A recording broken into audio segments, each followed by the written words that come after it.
Hello friends, मैं हिमांशु नंदवानी आ गया हूं आपके लिए एक और वीडियो लेकर ऑडिटिंग सीरीज में।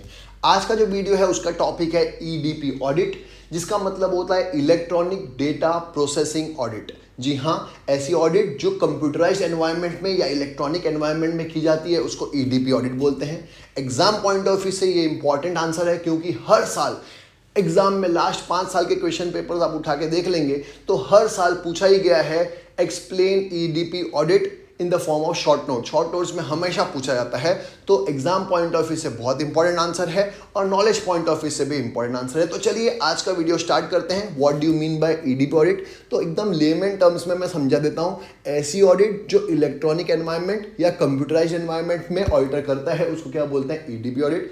देखिए ऐसा है कि अगर आपको लगेगा कि हाँ भाई ये तो कंप्यूटर की मदद से हो रहा है इसलिए नॉर्मल ऑडिटिंग प्रिंसिपल की जरूरत नहीं होती, तो ऐसा बिल्कुल भी नहीं है। जैसे एक auditor, normal auditor, electronic auditor की बात नहीं कर रहा मैं, नॉर्मल ऑडिटर की बात कर रहा हूँ। जैसे एक नॉर्मल ऑडिटर के पास नॉलेज होनी चाहिए अकाउंटिंग प्रिंसिपल्स की, ऑडिटिंग प्रिंसिपल्स की, जनरल बेसिक प्रिंसिपल्स की, तो वैसे ही ईडीपी ऑडिटर ऐसा नहीं है कि उसको कंप्यूटर आ गया तो सब कुछ आ गया। उसको भी fundamental accounting assumptions, fundamental auditing principles, जो बेसिक लॉज लगते हैं ऑडिटिंग और अकाउंटिंग के ऊपर, वो सारी नॉलेज तो होनी चाहिए। लेकिन साथ साथ में उसके पास एडिशनल नॉलेज होनी चाहिए किसकी? कंप्यूटर के हार्डवेयर सॉफ्टवेयर की भी। मतलब एक ईडीपी ऑडिटर के ऊपर एक एक्स्ट्रा रिस्पॉन्सिबिलिटी होती है कि वो जो चार्टर्ड अकाउंटेंसी की नॉलेज होती है, ऑडिटिंग की नॉलेज होती है, अकाउंटेंसी की नॉलेज होती है, वो सारी नॉलेज तो उसके पास होनी चाहिए। साथ साथ में कंप्यूटर के हार्डवेयर एंड सॉफ्टवेयर की नॉलेज भी होनी चाहिए। तो ईडीपी ऑडिटर क्या है? नॉर्मल ऑडिटर जैसा ही होता है, लेकिन उससे ज़्यादा नॉलेज उसके पास होनी चाहिए। जो नॉर्मल ऑडिटर के पास होती है वो तो होनी चाहिए, साथ साथ में कंप्यूटर हार्डवेयर सॉफ्टवेयर की नॉलेज भी मस्ट होती है। तो चलिए स्टार्ट करते हैं आज के वीडियो को ईडीपी ऑडिट के ऊपर। तो सबसे पहला पॉइंट आता है बेसिक प्रिंसिपल्स। मैंने अभी आपको बताया नॉर्मल ऑडिटर को जैसे basic principles, basic fundamental accounting assumption, basic fundamental auditing assumptions, basic auditing principles की नॉलेज होनी चाहिए, वैसे ही ईडीपी ऑडिटर के पास भी ये सारी नॉलेज तो होनी चाहिए। लेकिन साथ साथ में उसके पास एक नॉलेज और होनी चाहिए कंप्यूटर के हार्डवेयर की, कंप्यूटर के सॉफ्टवेयर की, कंप्यूटर प्रोसेसिंग कैसे करता है उसकी नॉलेज भी होनी चाहिए। तो वही लिखा है, it is basic principle of auditing that auditor should have adequate training, experience and competence in audit work। मतलब ऑडिट वर्क के अंदर तो सारी जो ट्रेनिंग चाहिए वो तो चाहिए ही, साथ साथ में the same is true for EDP audit। The EDP auditor should have enough knowledge of computer hardware, software and processing system। कहने का मतलब जो बेसिक नॉलेज है वो होती ही है, साथ साथ में कंप्यूटर के हार्डवेयर, सॉफ्टवेयर और प्रोसेसिंग सिस्टम की नॉलेज भी उसको होनी ही चाहिए। दूसरा, जैसे नॉर्मल ऑडिटर अपने काम को डेलीगेट कर सकता है, बांट सकता है अपने असिस्टेंट्स के अंदर, वैसे ही ईडीपी ऑडिटर भी अपने काम को डेलीगेट कर सकता है, बांट सकता है अपने असिस्टेंट्स के अंदर, प्रोवाइडेड उसके पास खुद के पास कंप्यूटर हार्डवेयर सॉफ्टवेयर की नॉलेज हो, ताकि वो सुपरवाइज कर सके कि जो काम उसने डेलीगेट किया है अपने असिस्टेंट्स को वो असिस्टेंट्स बराबर से कर रहे हैं या नहीं कर रहे हैं। वो लिखा है, देखिए ध्यान से, as in case of other audit auditor can delegate his work under EDP to assistants also. कहने का मतलब वो अपने असिस्टेंट्स को काम बांट सकता है ईडीपी ऑडिट के अंदर भी, जैसे नॉर्मल ऑडिट में बांटते हैं। But in that case, the auditor should have enough knowledge about the EDP so that he can supervise and control the work of his assistant। ताकि वो सुपरवाइज कर सके, कंट्रोल कर सके जो काम असिस्टेंट्स कर रहे हैं उसका। इजी। अब बात करते हैं थर्ड पॉइंट की। देखिए ऐसा है, थर्ड पॉइंट ये बोलता है कि ईडीपी ऑडिट स्टार्ट करने से पहले एक ऑडिटर को कुछ सवाल पूछने चाहिए अपने आप से भी और सिस्टम के थ्रू भी कि हाँ भाई ईडीपी ऑडिट चालू कर रहा है तो कुछ पॉइंट्स तो हमेशा क्लियर होने ही चाहिए। तो कौन कौन से सवाल है? तो पहला, where the computer hardware and software are use. कहाँ पे computer hardware and software use हुए हैं, कौन कौन सी चीज कंप्यूटराइज हो चुकी है, हार्डवेयर सॉफ्टवेयर कौन से यूज हुए हैं। तो ये बेसिक सवाल है, क्योंकि ईडीपी ऑडिट में आपको पता होना चाहिए कंप्यूटर के हार्डवेयर सॉफ्टवेयर कौन से हैं और कहाँ पे यूज हुए हैं। तो पहला सवाल, कहाँ पे कंप्यूटर के हार्डवेयर सॉफ्टवेयर यूज हुए हैं। दूसरा, how is EDP work organize. कितना ईडीपी वर्क ऑर्गेनाइज्ड है, क्या पूरी तरह से इंप्लीमेंट हो चुका है या कुछ हद तक इंप्लीमेंट होना बाकी है। तो कितना ऑर्गेनाइज्ड है, कितना ऑर्गेनाइज्ड नहीं है। तीसरा, विच आइटम्स आर कंप्यूटराइज। कौन कौन सी आइटम कंप्यूटराइज हो चुकी है और कौन कौन सी आइटम कंप्यूटराइज होनी बाकी है। और चौथा, which process are perform on what are arrangement for the protection and preservation of data. कहने का मतलब क्या है कि कल को हो सकता है कि डेटा करप्ट हो जाए, तो उसको प्रोटेक्ट करने के लिए और प्रिजर्व करने के लिए कौन कौन सी चीजें या कौन कौन से अरेंजमेंट किए हैं इसके बारे में नॉलेज भी होना चाहिए एक ऑडिटर को।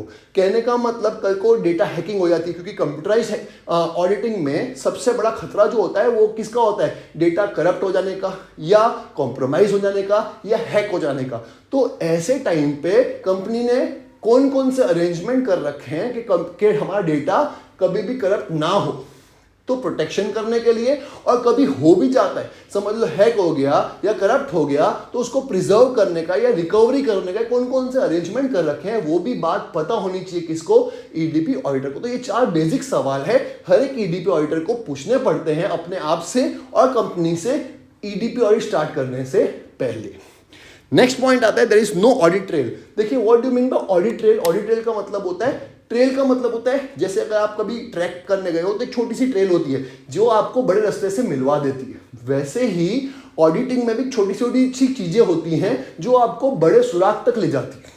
लेकिन क्योंकि ईडीपी ऑडिट कंप्यूटराइज एनवायरनमेंट में होता है तो ऑडिट ट्रेल होती ही नहीं है। ऐसा नहीं होता कि हाँ भाई इससे ये चीज जुड़ी हुई है, इससे ये जुड़ी हुई है, सब कुछ सॉफ्टवेयर हार्डवेयर से जुड़ा होता है। और एक ऑडिटर जितना भी एक्सपर्ट क्यों ना हो, वो कंप्यूटर का एक्सपर्ट नहीं, वो अकाउंट्स और ऑडिटिंग का एक्सपर्ट है। तो उससे आप एक्सपेक्ट नहीं कर सकते कंप्यूटर प्रोग्रामिंग कैसे काम करती है, तो वो एक्सपेक्टेशन एक ऑडिटर से नहीं रखी जा सकती। जैसे अगर मैं प्रैक्टिकल बात करूं तो डेटर्स और सेल्स जुड़ी हुई होती है, लेकिन डेटर्स और सेल्स का ऑडिट ट्रेल कंप्यूटराइज्ड एनवायरनमेंट में कैसे जुड़ा हुआ है वो सॉफ्टवेयर मेकर को पता होगा, एक ऑडिटर को नहीं पता होगा। तो इसलिए हम लोग बोलते हैं ऑडिटर के ईडीपी ऑडिट में ऑडिट ट्रेल होती ही नहीं। तो जब ऑडिट ट्रेल नहीं होती तो जरूरी है कि हम लोग अपना काम उस तरीके से करें कि हमको ऑडिटर की जरूरत ही ना पड़े। तो ऑडिटर को अपने काम को उस इलेक्ट्रॉनिक एनवायरनमेंट या कंप्यूटराइज्ड एनवायरनमेंट के हिसाब से करना पड़ता है, क्योंकि उसको दूसरा मौका नहीं मिलने वाला कोई भी गड़बड़ होती है उसको पकड़ने का। तो उसके वर्क को उसको मॉडिफाई करना बहुत जरूरी है। तो वो लिखा है there is no audit trail, no primary records and no visible output, hence the auditor has to modify his system. इसलिए उसको अपने सिस्टम को मॉडिफाई करना पड़ेगा, अपने इंटरनल कंट्रोल सिस्टम के हिसाब से अपने काम को मॉडिफाई करना पड़ेगा to review the internal control and examine the data, ताकि डेटा को एग्जामिन करने में उसको ईजी पड़े। तो वो अपने आप को मॉडिफाई करेगा, अपने काम करने के तरीके को मॉडिफाई करेगा, वो कन्वेंशनल तरीके से काम नहीं करेगा। He has to alter his verification procedure too, इसलिए अपने प्रोसीजर को, जो वेरिफिकेशन प्रोसीजर होता है उसको भी ऑल्टर करना जरूरी है, सर्कमस्टेंसेस के हिसाब से, सिचुएशन के हिसाब से। फिफ्थ, अब देखिए खासियत क्या है ईडीपी ऑडिटर में, ऑडिटर को क्या चेक करने की जरूरत नहीं है। मेरे को एक बात बताइए, क्या कंप्यूटर्स एरिथमेटिकल एक्यूरेसी में गड़बड़ कर सकते हैं? एरिथमेटिकल एक्यूरेसी का मतलब है टोटलिंग मिस्टेक। क्या कंप्यूटर टोटलिंग मिस्टेक करेगा? नहीं करेगा। वो ह्यूमन नहीं है कि वो थोड़ी बहुत गड़बड़ कर देगा, वो तो प्रोग्राम है, तो वो कभी भी गड़बड़ नहीं होगी। तो ऑडिटर को एक बहुत राहत होती है कि उसको वो सब चेक करने की जरूरत नहीं पड़ती, एरिथमेटिकल एक्यूरेसी चेक करने की जरूरत नहीं पड़ती, लेकिन उसको इनपुट जरूर चेक करने होते हैं। कहने का मतलब कंप्यूटर आउटपुट सही तभी देगा जब इनपुट सही होंगे। तो अगर आपने इनपुट गलत डाला है तो आउटपुट गलत निकलेगा। एग्जाम्पल के तौर पे मैं आपको समझाता हूं, आप लोग सब एक्सेल शीट यूज करते होंगे, बराबर? तो एक्सेल का आउटपुट हमेशा तभी सही निकलता है जब उसकी फॉर्मुलेशन सही हो। अगर आपने फॉर्मूला गलत डाली है तो आंसर हमेशा गलत निकलेगा। तो ऑडिटर को यहाँ पे ईडीपी ऑडिट में कभी भी आउटपुट चेक करने की जरूरत ही नहीं है। वो क्या चेक करेगा? इनपुट चेक करेगा। अरिथमेटिकल एक्यूरेसी तो उसको पता है, टोटलिंग तो कंप्यूटर सही करने वाला है, प्रोवाइडेड जो टोटल का फॉर्मूला लगाया है वो सही है कि नहीं है। तो हमेशा ऑडिटर क्या चेक करता है? इनपुट चेक करता है, फॉर्मुलेशन चेक करता है कि जो इनपुट दिए गए हैं कंप्यूटर को वो सही है कि नहीं है, क्योंकि आउटपुट तो हमेशा सही ही निकलना है। तो वो लिखा है he can rely on the arithmetical accuracy of the data, the routine calculation can be skip, इसलिए रूटीन कैलकुलेशन वो स्किप कर सकता है। And more attention can be placed on important matters, तो ज्यादा इंपॉर्टेंट मैटर्स है उसके ऊपर ध्यान दे सकता है, क्योंकि उसको पता है कंप्यूटर है तो रूटीन कैलकुलेशन तो सही ही होने वाले है। और लास्ट में ईडीपी ऑडिट 2 टाइप के होते हैं। एक होता है, 2 मेथड होती है, एक होता है अराउंड द कंप्यूटर और दूसरा होता है थ्रू द कंप्यूटर। तो ऑडिटर दोनों, जो ईडीपी ऑडिटर होता है वो दोनों में से कोई भी मेथड अडॉप्ट कर सकता है। एक होती है अराउंड द कंप्यूटर, एक होती है थ्रू द कंप्यूटर्स। पहले बात करते हैं अराउंड द कंप्यूटर्स में क्या होता है। देखिए around the computers normal audit जैसी होती है, बस कंप्यूटर की मदद से ऑडिटर क्या करेगा? प्रिंट आउट्स निकाल लेगा और प्रिंट आउट्स को मैन्युअली चेक करेगा। तो वो लिखा है, देखिए ध्यान से, under this method the audit is conducted through traditional method. ये ट्रेडिशनल मेथड ही हो गई, बस हमने प्रिंट आउट्स निकाल ली कंप्यूटर की मदद से। The computer printouts are checked in the same manner as manual records are checked. जैसे हम लोग मैनुअल रिकॉर्ड चेक करते हैं वैसे ही चेक करते हैं, बस कंप्यूटर के प्रिंट आउट्स निकाल लेते हैं कंप्यूटर में से और प्रिंट आउट्स को मैनुअली चेक कर लेते हैं। इसको बोलते हैं अराउंड द कंप्यूटर, जो कंप्यूटर की मदद से नहीं किया थी, कंप्यूटर की मदद से सिर्फ प्रिंट आउट निकल जाते हैं और उसको मैनुअली चेक करते हैं, उसको क्या बोलते हैं अराउंड द कंप्यूटर्स। अब बात करते हैं through the computers. Auditing through computers में क्या होता है कि इसमें कोई प्रिंट आउट नहीं निकल जाता। ऑडिटर जो होता है वो अपने खुद के सॉफ्टवेयर क्रिएट करता है और बिना कोई प्रिंट आउट निकाले खुद के सॉफ्टवेयर, खुद के सिस्टम्स की मदद से वो कंप्यूटर के अंदर ही ऑडिट कर लेता है। ये एनवायरमेंटल फ्रेंडली भी होते हैं, लेकिन इसके लिए ऑडिटर को डीप अकाउंटिंग नॉलेज के साथ साथ डीप कंप्यूटराइज्ड प्रोग्रामिंग नॉलेज भी होनी चाहिए। तो वो लिखा है this method indicate that auditor uses his own computerized method, खुद के कंप्यूटराइज्ड मेथड यूज करेगा of checking the sum of the data, data को चेक करने के लिए। If he has good knowledge of EDP, programming and operating the computer, उसके साथ नहीं होनी चाहिए, ईडीपी की नॉलेज भी होनी चाहिए, प्रोग्रामिंग की भी होनी चाहिए और कंप्यूटर कैसे ऑपरेट करता है उसकी नॉलेज भी होनी चाहिए, तो ही वो through the computer method use कर सकता है। He can make use the computer verification of data, तो वो डेटा को वेरीफाई करने के लिए खुद के सॉफ्टवेयर बना के बिना कोई प्रिंट आउट निकाले अपने आप ऑडिटिंग वर्क कर सकता है। सिंपल है। तो इसके लिए बहुत ज्यादा अकाउंटिंग नॉलेज के साथ साथ कंप्यूटर की प्रोग्रामिंग नॉलेज भी होनी चाहिए ऑडिटर के पास। सिंपल है, बहुत ही इजी सा आंसर था लेकिन बहुत ही इंपॉर्टेंट आंसर था। मुझे उम्मीद है आपको समझ में आया होगा और आप एग्जाम में लिख पाएंगे। अगर आपको लगता है मेरे वीडियोस आपके हेल्प आ रहे हैं तो प्लीज मेरे ऑडियो को या वीडियो को प्लीज शेयर जरूर करिएगा अपने फ्रेंड्स के साथ और लाइक सब्सक्राइब का बटन दबाना मत भूलिएगा। और कोई डाउट हो तो कमेंट्स में लिखिएगा, मैं ट्राई करूंगा कि आपके जो डाउट्स हैं उसको दूर कर सकूं। मिलते हैं कल एक नए वीडियो के साथ। बाय।